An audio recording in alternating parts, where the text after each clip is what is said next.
Vamos a dar inicio a la sesión de urología el día 19 de abril. Tenemos como invitado al doctor Jorge Elizondo Almeida. Él es jefe de la Clínica de Heridas del Hospital México en San José de Costa Rica. Es además docente de la Facultad de Medicina de la Universidad de Costa Rica. Cuenta obviamente con múltiples publicaciones al respecto de manejo de procesos infecciosos. Es precursor y piedra angular en el concepto de clínicas de heridas en América Latina y nos acompaña desde Orlando, Florida, para poder platicar al respecto del control de la biocarga en tejidos blandos y mucosas, que nosotros como urólogos tenemos mucho manejo de patologías desde el punto de vista endoscópico y no ponemos mucha énfasis en lo que significa la introducción a través de los orificios naturales de procesos infecciosos. Doctor Elizondo, le damos la bienvenida. Si gustan iniciando, gracias. Muchas gracias, doctor Telis Vidal, y a la Sociedad Médica del Hospital Ángeles por la oportunidad que me dan de presentar un poco de nuestra experiencia en relación con el manejo de la biocarga. Este es uno de nuestros volcanes, el volcán Turrialba, y este es mi hospital, un hospital de 500 camas en San José de Costa Rica, donde tenemos un pequeño centro para manejar heridas, y vemos todo tipo de lesiones, igual que nuestros volcanes, algunas muy grandes, unas muy explosivas, unas pues muy exudativas, otras más bien secas. En realidad, el proceso de cierre de una herida es un proceso interactivo con la participación de mediadores solubles, células sanguíneas, matrices extracelulares y células parenquimatosas.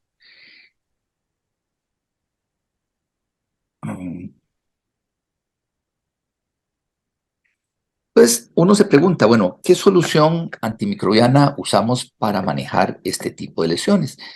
Y vengo a hablarles de esta solución, que es una solución isotónica bactericida, que es el Anacet. ¿En qué tipo de lesiones la usamos? Pues lo usamos en úlceras venosas, úlceras arteriales, patología de pie diabético, lesiones de infecciones en tejidos blandos, quemaduras, no vemos muchas, generalmente son menos de 15% de superficie corporal las que manejamos, úlceras por presión, patología en pacientes VIH o inmunosupresos por algún otro tipo de patología del hospital, y lesiones ulceradas asociadas a patología propia dermatológica como una esclerodermia o una enfermedad de Hansen, artritis reumatoidea, síndromes antifosfolípidos, flebolinfedema, o asociadas a lesiones tumorales como un linfoma con un linfedema en el miembro superior. Y algunas veces las lesiones muy crónicas, como esta úlcera venosa, manejada así durante mucho tiempo, nos llegan como si fuera para que tratemos de solucionar el problema, y en realidad son carcinomas epidermoides que también pueden estar en la mano, o úlceras secundarias a radiación o a complicaciones de cirugías, y algunos pacientitos pequeños de la unidad de neonatos, generalmente con extravasación de vías. Ortopedia es un gran cliente nuestro que nos manda muchas lesiones, y ginecología algunas veces también nos mandan dehiscencias de heridas que las lavamos con este tipo de soluciones y uso de presión negativa para llevarlo a buen puerto. Otro tipo de lesiones más complejas, como esta dehiscencia después de una cirugía external, también se pueden ver. ¿Y qué tipo de solución le podemos poner a este tipo de lesión? Que es una solución que puede penetrar a mediastino, por ejemplo. Úlceras de presión, también manejadas en otros centros, donde a nadie se le había ocurrido, pues, movilizar el miembro, ¿verdad? Para ver que también había otra úlcera de presión a ese nivel. Y bueno, hay que volverla a colocar en su sitio, manejo con presión negativa y soluciones antimicrobianas, también para un buen cierre. En realidad, la infección en las heridas es un problema serio que afecta a mucha población, con costos anuales superiores a los 25 billones de dólares. 70% de las heridas toman más de 12 semanas para cicatrizar, y 80% de aumento en estancias hospitalarias a veces ocurre únicamente solo porque la úlcera no cicatriza por esa biocarga elevada. Hay 15% de úlceras de pie diabético que además van a requerir amputación por no manejarse oportunamente bien. Eso uno se pregunta, ¿no valdrá la pena volver a lo básico, a los principios básicos de cicatrización y a prevenir la infección del sitio quirúrgico? En realidad, en la modulación de la respuesta inflamatoria hay problemas básicos como el edema, la infección, lógicamente la carga bacteriana, y que se van convirtiendo en problemas más complejos que pueden llegar incluso a problemas dentro del fenotipo celular o cambios bioquímicos. Y cada uno de esos problemas pues, va a requerir diversas estrategias para poderlo corregir. La entropía en el ciclo de vida, la entropía quiere decir la declinación gradual al desorden. Esta es la migración de los ñus en el Serengeti antes de que empiece. Y así se comporta el proceso inflamatorio. Es un enorme desorden, muchas células, unas grandes, otras pequeñas, mucho polvo, ¿verdad? Y en realidad, ese paciente difícil de cicatrizar, lo que tiene es que hay una cicatrización detenida y nosotros tenemos lo que yo llamo el mes dorado para poder intervenirlo apropiadamente. Y si lo hacemos bien, podemos llevar un 50% de esas lesiones serias a cicatrizar. Y eso es gracias a que podemos controlar el proceso inflamatorio que está perpetuado en la herida crónica. Entonces, en el curso del proceso inflamatorio, si uno no lo logra controlar, el paciente va a entrar en sepsis. Y si lo logramos controlar bien, pues el paciente va a entrar en resolución. Y en la herida crónica, en realidad eso se va a perpetuar en el tiempo. Y ocurre como el escarabajo pelotero en Zambia. Las células se empiezan a adaptar a ese ambiente hostil y se van recalibrando. Entonces, lo que debemos de hacer es analizar el entorno, ¿verdad? Y poder preparar la herida. La planicie sin fin, que es el Serengeti, que es lo que ven en la imagen superior, en realidad está llena de peligros, ¿verdad? Y de valles dentro de esa gran planicie. Y así son las heridas. Algunas son muy exudativas, como las cataratas Victoria, otras son más secas, como el lago Manjara en Tanzania. Y en general, una herida que no cicatriza nos está hablando de que hay un problema sistémico, ya sea venoso, arterial, diabético, depresión o incluso tumoral, que puede ser sistémico, como este linfoma cutáneo de células T, con una gran lesión en la espalda, o más local, como este carcinoma epidermoide en el globo ocular. Una herida crónica, en realidad, es una herida aguda, mal manejada, que no lleva ese proceso de cicatrización normal, pasando por las diversas fases, hemostática, inflamatoria, de proliferación y finalmente de remodelación. Entonces, ¿cómo podríamos mejorar esta situación? En realidad, el uso de un antimicrobiano como el ANACEP nos contribuye a reducir la carga bacteriana de la herida y poder modular la respuesta inflamatoria. Entonces, se reduce la carga bacteriana, no vuelve a aumentar, y eso es lo que andamos buscando. ¿Qué es el ANACEP? Bueno, es un antimicrobiano que viene una presentación de solución y una presentación de gel.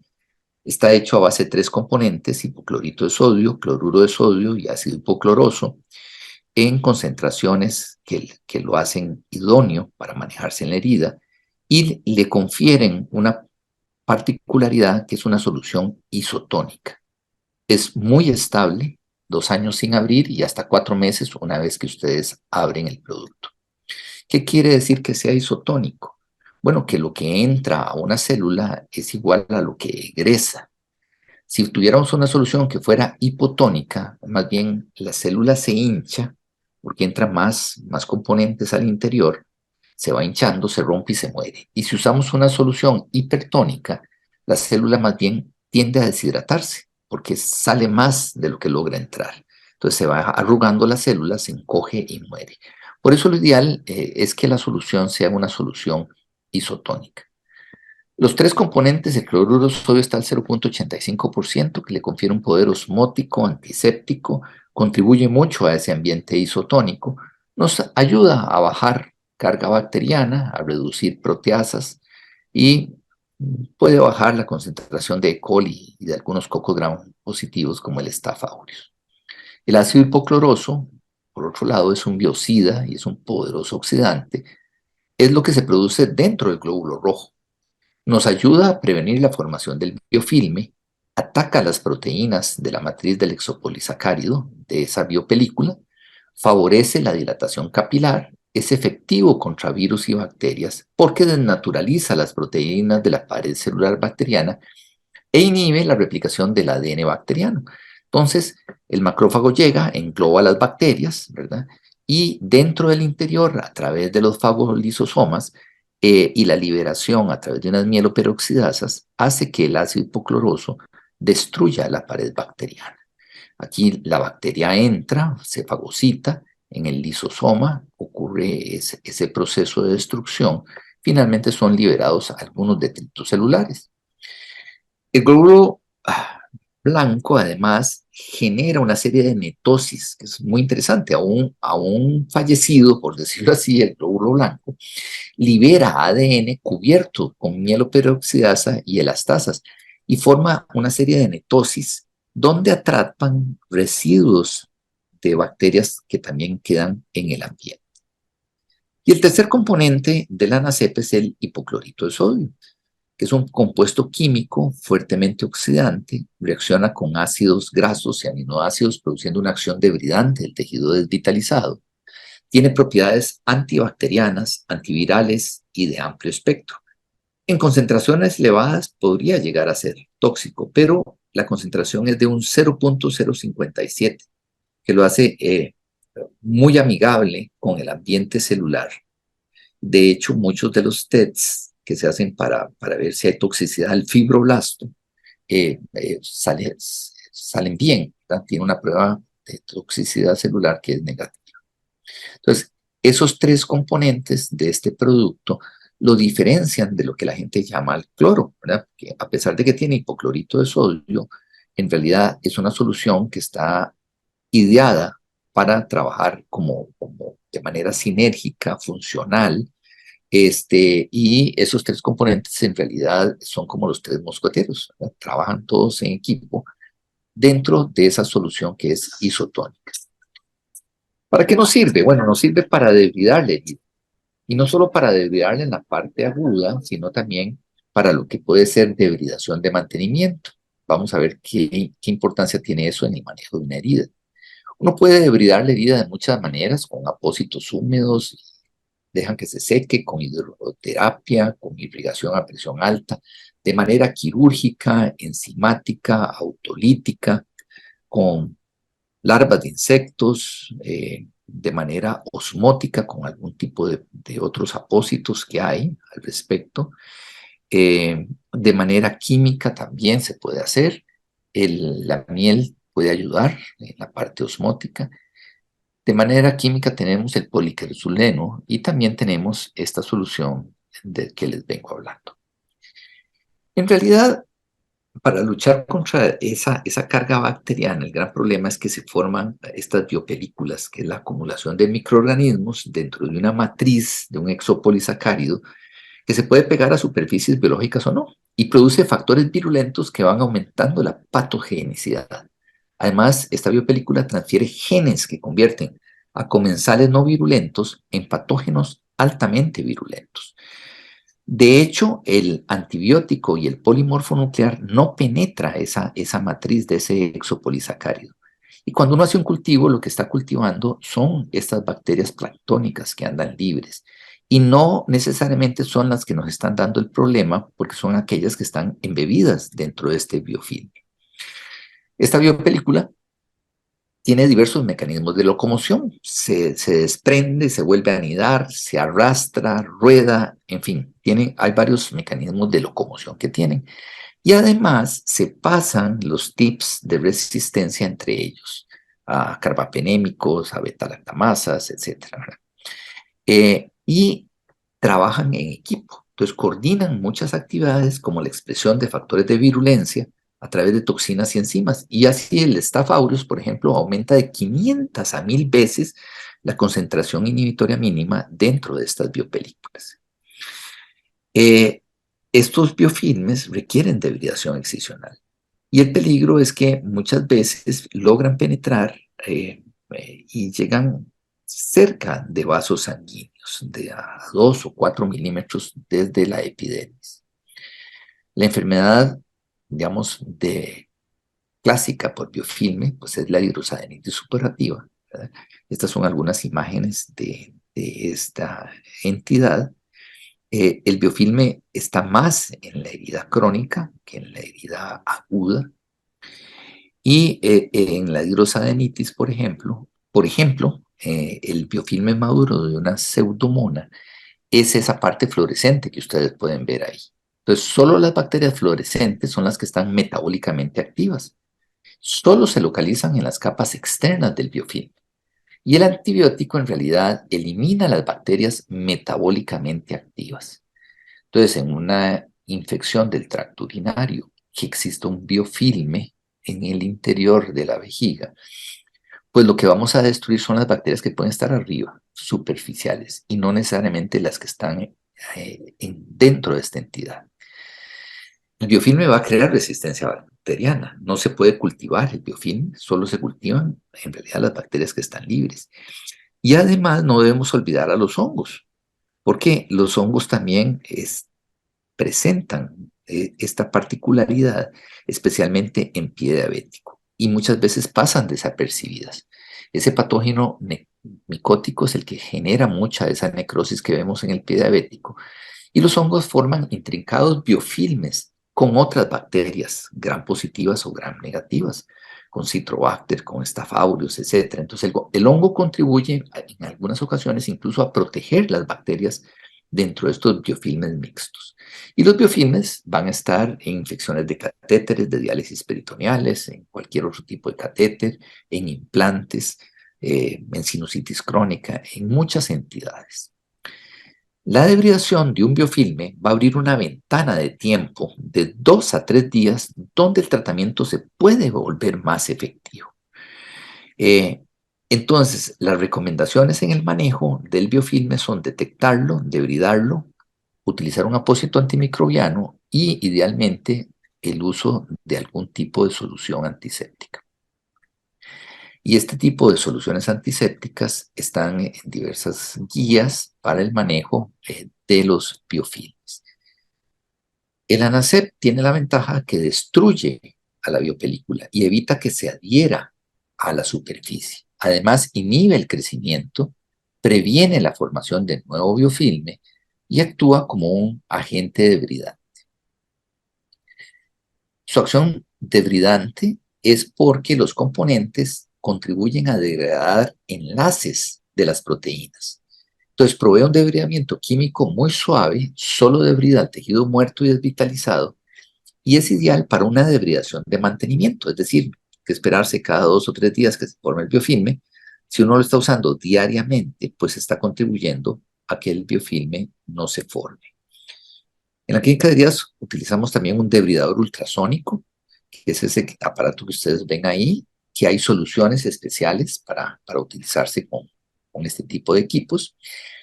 Y ese mal olor que se produce es porque el tejido necrótico en general y desvitalizado lo genera.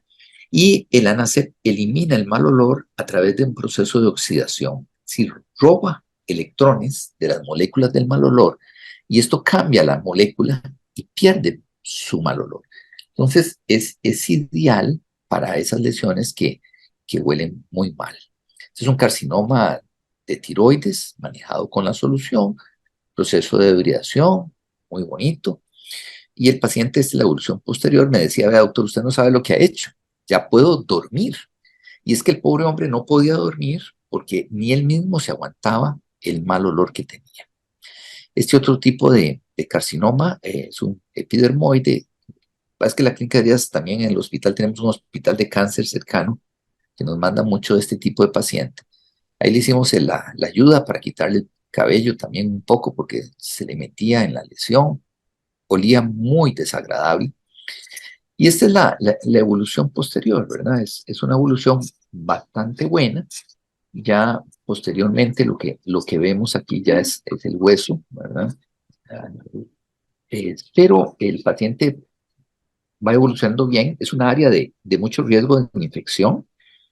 Sí genera un saborcito en la boca, porque ahí se penetra a través del edificio de cavidad oral, pero no es tan desagradable. Entonces, los estudios lo que indican es que heridas que se debridan frecuentemente cicatrizan en un periodo de tiempo muchísimo más corto. Y heridas con intervalos de debridación de una semana o menos cicatrizan significativamente más rápido.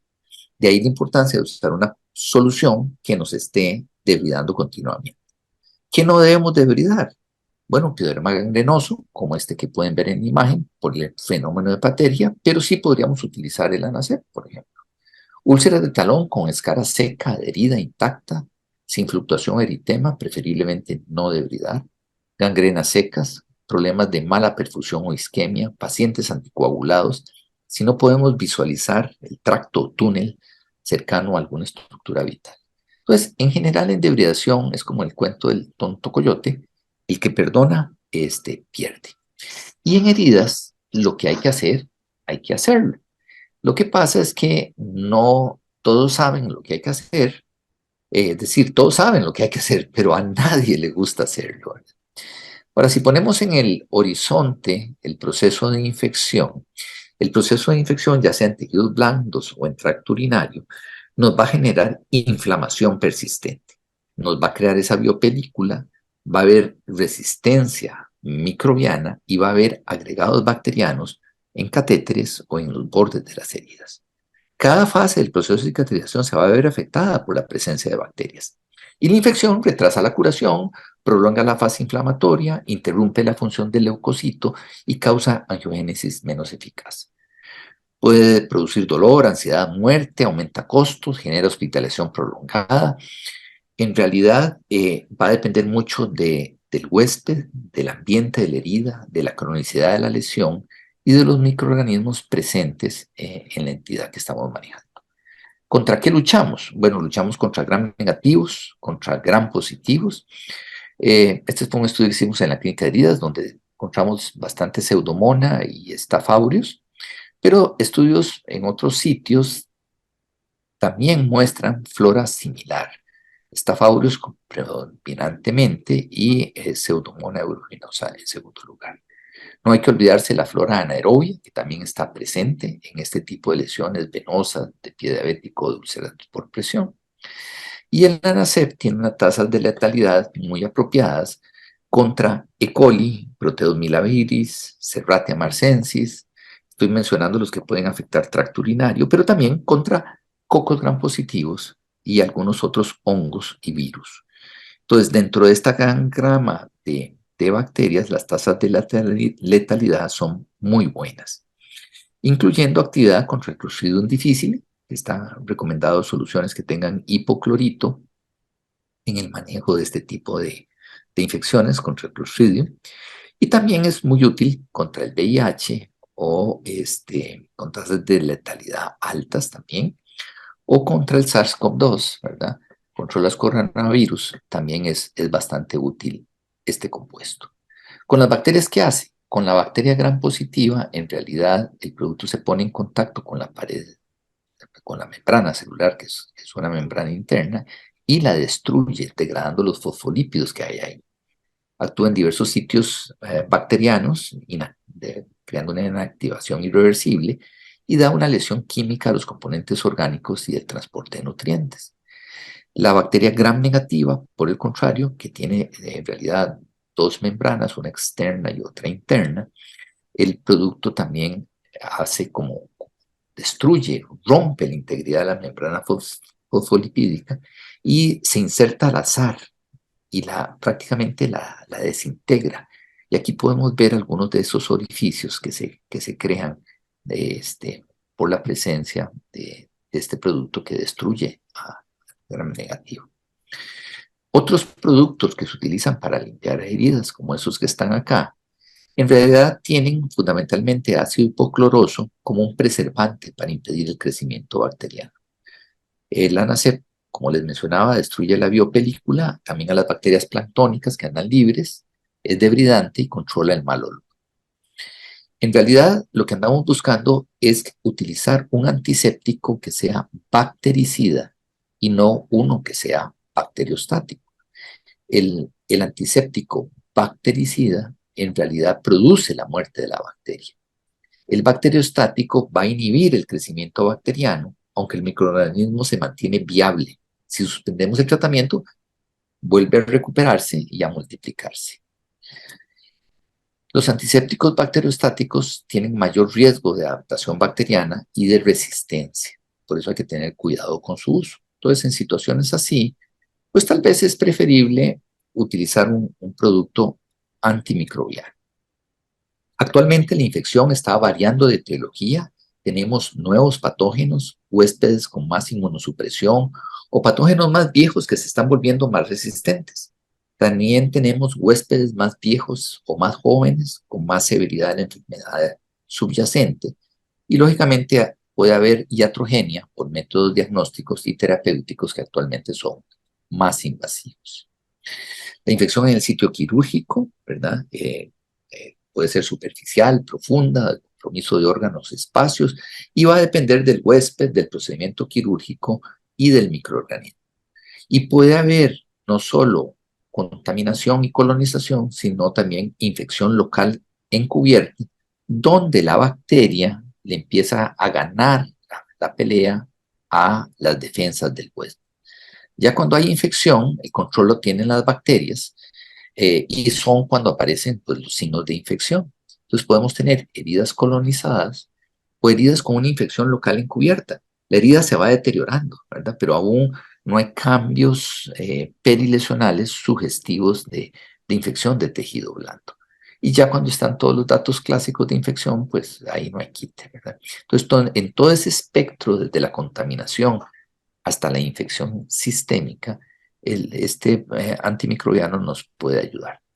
Si ustedes tienen una lesión que va mejorando, una infección que va mejorando, tranquilidad ahí. Pero si la infección mejora y se deteriora y mejora, o se mantiene sin cambios o se va deteriorando, piensen que hay un proceso de infección activa. Y las características típicas de infección en el paciente neutropénico o incluso en el adulto mayor pueden estar un poquito más encubiertas porque la respuesta inflamatoria es inadecuada. Hasta aquí no quiero que piensen en venir a mi país, a Costa Rica, ¿verdad? A visitar nuestras playas, sino que piensen en infección cada día, durante todo el día, en cualquier herida que no esté sanando. Esta es una paciente que tiene una trombocitemia esencial con un síndrome mieloproliferativo. Se manejó con una colagenasa sin respuesta a este tipo de lesión. El cultivo mostró una pseudomona y un staph. Se manejó con el spray de Anacep durante 5 minutos, luego el gel, y se le da el producto para que la paciente se cure en la casa. Cuando la paciente vino, se limpió la herida, se tomaron biopsias y para cultivo y para análisis histológico, se le colocó el producto, ahí está el gel colocado, y a las 3 semanas se repitió la biopsia. ¿Y qué fue lo que encontramos? Bueno, muy interesante. El infiltrado inflamatorio, lógicamente al inicio, mixto, lleno de neutrófilos y macrófagos, ¿verdad? Y posteriormente se volvió un infiltrado más disperso y cambió hacia células mononucleares, más linfocitos y muchos fibroblastos a las 3 semanas. Entonces, desde el punto de vista histológico pueden ver que efectivamente funciona bastante bien. Desde el punto de vista clínico, también la mejoría es evidente. Entonces, este producto está indicado para debridar y eliminar agregados bacterianos, para tratar tejido necrótico residual, para evitar alterar el lecho de heridas, para suavizar escaras necróticas adheridas, para lesiones muy dolorosas, para esa debridación de mantenimiento, para irrigaciones, para áreas anatómicas difíciles, para evitar exceso de sangrado en heridas tumorales o pacientes anticoagulados y en esa herida crónica recalcitrante. Hay otros usos en gastroenterología, en cirugía de tórax, en ortopedia, etcétera. Se puede usar para dermatitis atópicas, para eczemas, para rhinosinusitis, gingivitis, enfermedad periodontal, quistes pilonidales y, lógicamente, en la hidrosadenitis supurativa, que es la enfermedad por biofilm. En embarazo no se registran eventos secundarios en embarazo, se puede usar en heridas en mujeres embarazadas, incluso lavados en cavidad abdominal en mujeres que han tenido embarazadas con apendicitis. El producto es de uso tópico sin repercusión sistémica. Esta es una úlcera venosa manejada con el producto. Como decíamos, con el spray, dejamos reposar con la gasa del spray unos 5 minutos, luego colocamos el gel y en realidad los test de citotoxicidad al fibroblasto son negativos. Es un requisito que se utiliza para presentación al FDA. Luego le ponemos el gel, lo dejamos con una gasa vaselinada y esta es la evolución a 3 meses de la lesión. Ustedes pueden ir viendo que son esas lesiones circunferenciales y en realidad el resultado es bastante bueno. Una discencia después de un quiste de epidídimo con muy buena evolución.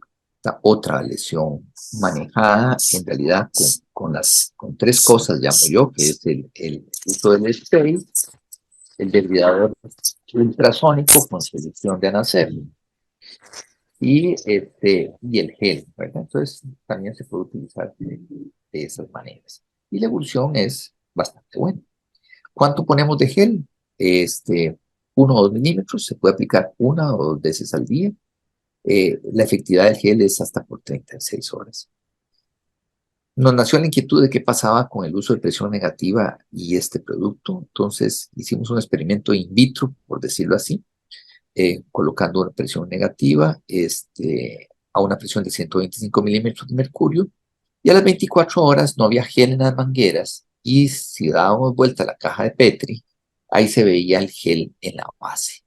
A las 48 horas no llegaba al sistema, aún a las mangueras, y se mantenía en la base, por decirlo así, de la herida, entre comillas.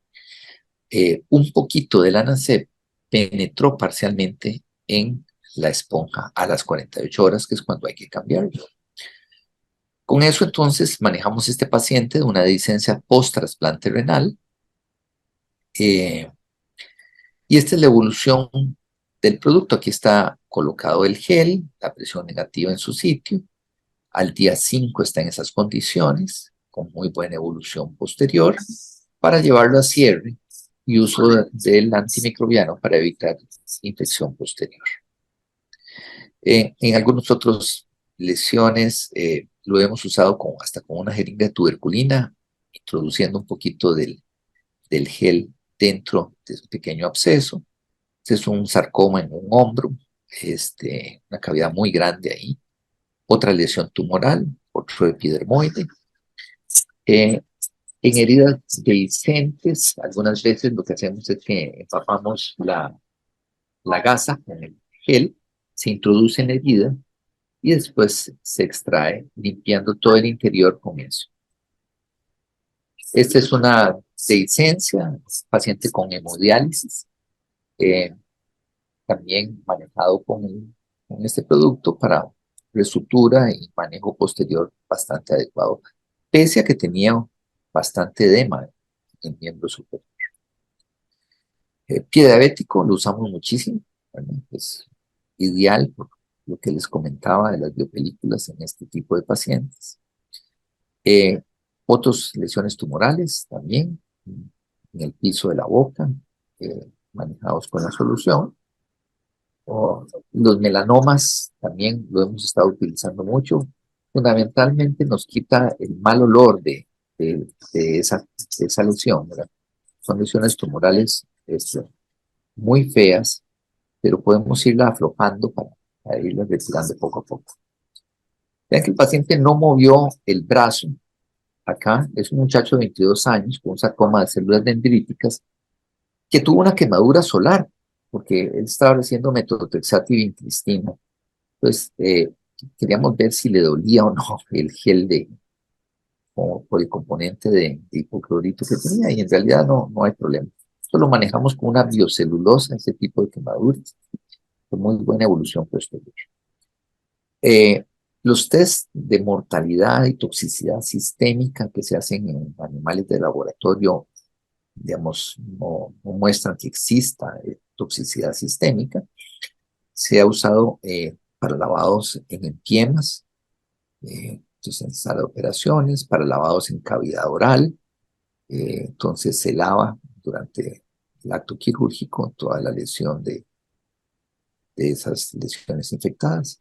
Y en la parte urinaria, lógicamente esos uropatógenos que vienen y viajan toda la región periuretral y vaginal, que van migrando las bacterias al interior de la vejiga, podría ser una herramienta muy útil en este escenario.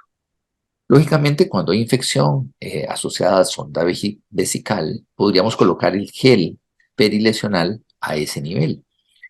Recordar que se forman biopelículas en estos catéteres urinarios. Aquí hay una biopelícula exageradísima, ¿verdad? Una sonda Foley. Y entonces, para esa infección del catéter, se puede usar a nivel perilesional con la solución o con el gel. También, eventualmente, podríamos utilizarla de otra manera en este tipo de infecciones urinarias, lavando, digamos, los catéteres con la solución de ANACEP. También hay algunas guías que recomiendan soluciones al 0.06% de hipoclorito para el drenaje de todas este tipo de bolsas de drenaje, en realidad. Este estudio usó una solución electroquímica activada que contiene hipoclorito de sodio, ácido hipocloroso,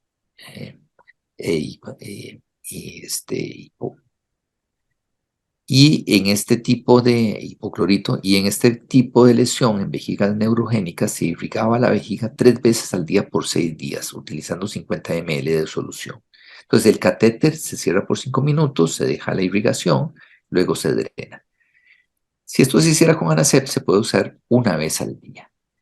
La tasa de eficacia para erradicación del 50-70% de bacterias y de bacterias resistentes fue bastante útil. Y además para reducir leucocituria y hematuria, que lo pueden ver en anaranjado, la proporción de reducción de leucocitos con este tipo de soluciones. Entonces, si la solución pudiera entrar a cavidad vesical, podemos reducir la actividad la actividad bacteriana, ¿verdad? Y poder crear un ambiente hostil para la replicación bacteriana. Con esa base, cogimos una vejiga de cerdo, le agregamos una E. coli y una parte la dejamos, digamos, sin sumergirla en solución de NACEP y otra la sumergimos durante 10 minutos.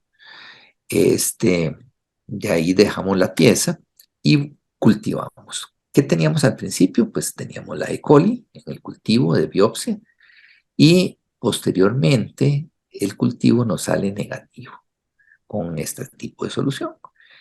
Y le hicimos análisis histológico. Y lo que encontramos fue que a bajo aumento no hay mayor diferencia entre las capas de la mucosa, submucosa, muscular y serosa de la parte del pedazo de vejiga sin antiséptico o con antiséptico a unos 10 minutos de exposición del hipoclorito. Entonces, a mayor aumento, las vellosidades de la mucosa vesical no mostraban, digamos, que la NACEP las dañara. No había ulceraciones, no había fenómenos de necrosis en el urotelio, ni en los estratos más profundos, ni siquiera se observaba hemorragias recientes, utilizando, digamos, el ANACEP. Entonces, de ahí pasamos a pacientes. Entonces, es una señora con una ITU de recurrencia por recidiva, le pasamos 30 cc de ANACEP. A los 8 minutos tuvo una disuria muy fuerte que duró casi una hora. Hubo que pasar un poquito de Bladuril, ¿verdad? Que es un antiespasmódico selectivo del tracto urinario, y luego alivió por completo. El cultivo post-irrigación fue negativo por bacterias y fue la única paciente que por alguna razón hizo como ese espasmo, tal vez por el susto, no sé. Bueno, no sé. 4 pacientes llevamos a la fecha y nosotros no hubo ese tipo de problemas. Ahí se está pasando la solución de ANACEP a nivel de la vejiga. Y diversos metaanálisis encuentran que el uso de antibióticos y antisépticos muchas veces son las mejores herramientas para prevenir la infección en el sitio quirúrgico. Y aquí pasamos a lo que son lavados de cavidad abdominal. Y este lavado de cavidad abdominal se los traigo a colación porque me van a decir que tiene que ver con urología. Vamos a ver. Entonces, muchas veces lo que se ocupa cuando hay estas catástrofes abdominales es un lavado cuidadoso de la cavidad abdominal. Entonces, antes de intentarlo, usamos otra vez nuestro modelo del intestino de cerdo y repetimos el experimento. La bacteria se mantenía si no se usaba el ANACEP, como el ANACEP se erradicaba, y en la parte histológica eran cambios muy discretos, es un epitelio muchísimo más complejo que el de la vejiga, pero se mantenían viables las vellosidades y no había diferencia entre el área tratada y no tratada con el ANACEP. No había destrucción ni exulceraciones. Entonces, se postula que se puede lavar el abdomen. Normalmente se lava con cloruro de sodio, unos 10 litros, 2 o 3 litros al eliminar ya la contaminación. Y lo que hay que utilizar son soluciones isotónicas. Entonces se pueden pasar de 200 a 300 cc a la cavidad abdominal. Se puede dejar ahí en la cavidad porque el ANACEP se degrada después a cloruro de sodio. Se puede usar con el sistema de distilación, ¿verdad? Esta es una cavidad abdominal lavada con el ANACEP. El ANACEP se puede dejar, digamos, dentro de la cavidad abdominal y cuando se degrada, se va oxidando. Entonces, ustedes van a ver que se adquiere una coloración como rojiza y esa coloración rojiza en realidad es normal. Ahí el cirujano nos va a mostrar no sé, la coloración que hay al contacto con la cavidad abdominal, que es una coloración rojiza que ocurre básicamente por oxidación. En el abdomen congelado, pues también se puede utilizar. Entonces, ahí pensamos, bueno, ¿qué pasaría si lo introducimos en la unidad de diálisis peritoneal crónica ambulatoria? Muchas veces estos pacientes hacen estas peritonitis que a veces se complica muchísimo el manejo, ¿verdad? Y puede poner en riesgo la vida del paciente. Yo sé que el grupo de nefrología fundamentalmente no son muy contentos con que uno lastime mucho ese peritoneo, eh, porque es el riñón que le queda a este tipo de pacientes. Pero sí hay publicaciones de desinfección con soluciones de hipoclorito, diálisis peritoneal, no solo para la parte de los catéteres, ¿verdad? Sino también en el uso de la sepsis a nivel perilesional de los catéteres de diálisis peritoneal. Entonces, en casos de peritonitis, eventualmente podemos utilizar este tipo de solución y se pasa una solución, se deja en reposo y después se hacen los dializados. Y ahí hay todo un protocolo establecido al respecto. Traigo a colación otra vez que los test de mortalidad y toxicidad sistémica son negativos para este producto. El producto está contraindicado con yodopovidona, con clorhexidina, no debe mezclarse con metales como la plata, el bismuto. Entonces, si se usa presión negativa, no se debe usar con esponjas que tengan plata o con algún otro tipo de apósito que tenga plata. No se debe aplicar cerca de los ojos. En dehiscencias externales lo hemos utilizado y con ellos aprendimos una lección, unos cirujanos precisamente en México, que La solución había que calentarla. Eso soy yo diciéndole que diga, porque me gustaba cómo se veía la separación del esternón. Y lo que aprendimos con ellos es que una solución muy fría puede producir arritmia. Entonces, el ANACEP se puede calentar hasta 27 grados centígrados. No es necesario calentarlo tanto, pero idealmente que o esté a temperatura ambiente o discretamente más caliente, si uno la va a introducir cerca del mediastino. En herida infectada, urología, el caso que más se me acercaba son las gangrenas de Fournier, manejados con presión negativa, con muy buena evolución, con ese uso al día 9, listo para cierre. Y aquí está el cierre, que fue un cierre un poquito forzadito, pero cierre al fin. En realidad, en la herida más compleja, ¿verdad?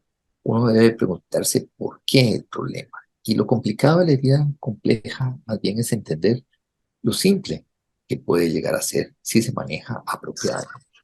Entonces, ese desorden que veíamos en ese proceso inflamatorio que se perpetuaba, la migración de los ñus antes de que empiece, en realidad la sinergia de estos dos productos nos ordena el proceso inflamatorio y lo vamos dejando realmente atrás. El ANACEP entonces sirve para preparar el lecho de la herida aguda y crónica. Consideren su uso en úlceras venosas, en úlceras diabéticas, en úlceras por presión, en abrasiones, en quemaduras, en heridas por trauma, heridas de espesor parcial o completo, la herida quirúrgica dehiscente, en heridas neoplásicas y en la herida crónica recalcitrante. Es activo contra virus, coronavirus, retrovirus, hongos, bacterias, actúa contra la biopelícula para debridación y debridación de mantenimiento es útil. La presentación isotónica es segura en heridas, es un coadyuvante en el lavado quirúrgico y es el antimicrobiano ideal para abordar la infección del sitio quirúrgico. Es una herramienta, creo, indispensable en el manejo de ese continuo de la carga bacteriana desde la contaminación hasta la infección sistémica. ¿Cuál debe ser el tratamiento de primera línea en la limpieza de una herida crónica donde han fracasado otras estrategias terapéuticas? ¿Cuál debe ser el tratamiento de primera línea en etapas tempranas del proceso de cicatrización? ¿Y cuál debe ser el tratamiento de primera línea en heridas más complejas?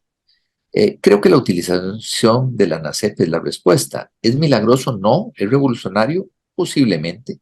¿Y es efectivo cuando está bien indicado? Creo que sí. Entre todos debemos de darnos una mano para el manejo de las heridas, escoger el reto, escoger lo mejor del Monet, del Renoir, del Picasso, interpretar de manera armoniosa y fundir todas las fortalezas individuales en una meta colectiva, que es el beneficio del paciente. Y si todo eso falla, pues se puede pedir ayuda. Tal vez haya alguien que nos pueda ayudar en qué hacer. Este es mi hijo en el cráter de un volcán activo, ¿verdad? Así son los jóvenes. Y esto era lo que quería mencionarles. Estoy atento a cualquier duda o pregunta. Muchísimas gracias por su atención.